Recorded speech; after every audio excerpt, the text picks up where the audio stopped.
Tim Jaksa Tindak Pidana Khusus Kejaksaan Tinggi Sumatera Utara menahan 2 orang tersangka dugaan kasus korupsi anggaran PT Perkebunan Sumatera Utara pada tahun 2007 sampai 2019. Kerugian negara mencapai 109 miliar rupiah.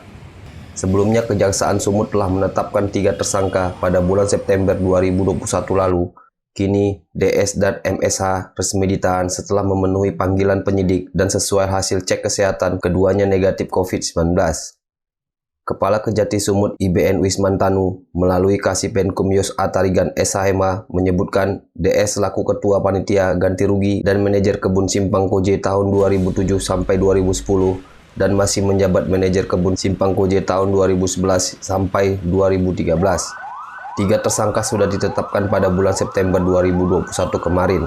Hari ini 2 tersangka memenuhi panggilan dan langsung ditahan. Namun 1 tersangka lagi HC sebagai Direktur PT PSU 2007 sampai 2010 berhalangan hadir dengan alasan sakit. Adapun alasan dilakukan penahanan terhadap kedua tersangka ialah setidaknya ada 3 alasan yang harus dipenuhi untuk melakukan penahanan, antara lain takut melarikan diri, menghilangkan barang bukti, dan mengulangi perbuatannya. Sebab aturan tersebut tertera dalam pasal 21 ayat 1 Kitab Undang-Undang Hukum Acara Pidana atau KUHP. Tersangka ini keduanya diduga kuat terlibat saat pelaksanaan proyek pengembangan areal PT PSU di Desa Simpang Koje dan penyalahgunaan anggaran pemeliharaan kebun Simpang Koje tahun 2011 hingga 2013, serta pelaksanaan proyek pengembangan areal PT PSU di Desa Kampung Baru, Kecamatan Linggabayu, Kabupaten Mandiling Natal tahun 2011 hingga 2019. Dari hasil pemeriksaan dan perhitungan kerugian keuangan negara oleh akuntan publik diperoleh nilai kerugian negara mencapai 109 miliar rupiah. Dalam penyidikan kasus Asisten Tindak Pidana Khusus M. Syarifudin SHMA selaku Koordinator Tim Pitsus telah melakukan penyitaan lahan seluas 626 hektar milik PT PSU terkait dugaan korupsi pada perusahaan periode 2007 sampai 2019.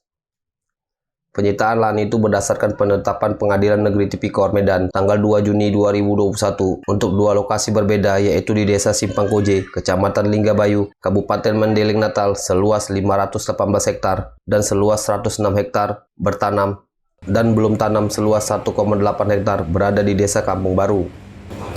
Kejaksaan Tinggi Sumatera Utara melakukan penahanan terhadap 2 dari 3 tersangka, di mana kedua tersangka telah hadir di Kejaksaan Tinggi Sumatera Utara, kemudian dilakukan penahanan, dan 1 di antara 3 tersangka ini berhalangan hadir karena sakit, namun akan disusun untuk jadwal selanjutnya. Terhadap kedua tersangka ini telah dilakukan penahanan dan sebelumnya dilakukan pengecekan kesehatan dan negatif sakit COVID-19.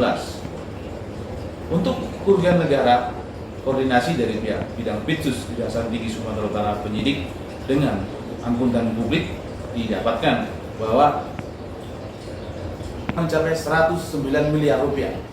Untuk dugaan pasalnya, Kejaksaan Tinggi Sumatera Utara pasal 2 ayat 1, pasal 3 junto pasal 18 Undang-Undang Nomor 3 1999 tentang pemberantasan tindak pidana korupsi sebagaimana telah diubah dengan Undang-Undang Nomor 20 tahun 2001 tentang pemberantasan korupsi junto pasal 55 ayat 1 KUH Pidana.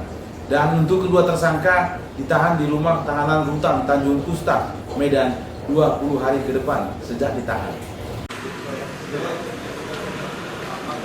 2 tersangka yang ditahan diduga melanggar pasal 2 ayat 1, pasal 3 junto pasal 18 Undang-Undang Nomor 3 tahun 1999 tentang pemberantasan tindak pidana korupsi sebagaimana telah diubah dengan Undang-Undang Nomor 20 tahun 2021 tentang pemberantasan korupsi junto pasal 55 ayat 1 KUH Pidana.